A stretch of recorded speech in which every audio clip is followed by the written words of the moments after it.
হাই বন্ধু বান্ধৱীসকল, পৰিণীতা ব্লগলৈ সকলোকে স্বাগতম।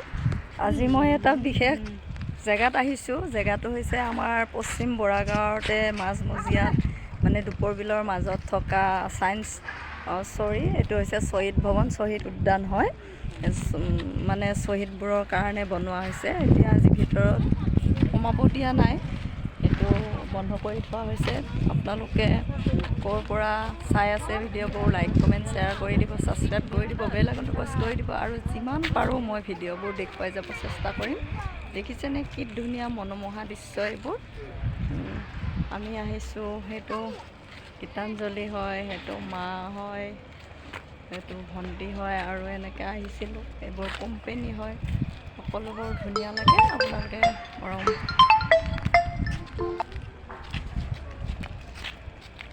এতিয়া দূৰৰ পৰা গেটটো দেখিছেনে কি ধুনীয়া, শ্বহীদ ভৱনৰ গেট এইটো ৰাস্তাটো হ'ব। এইটো আমাৰ গীতাই আইচক্ৰীম লৈ আছে। এইবিলাক দীপৰ বিল, ইয়াতে ভেকশ্যন হ'ব। এইবিলাক মানুহ উঠাই দিব। দীপৰ বিল সিফালেও আছে, ইফালেও এইবিলাক ৰাস্তা। এইটো বৰাগাঁৱৰ পৰা অহা গেট হয়, মানুহবিলাক চাব আহি থাকে।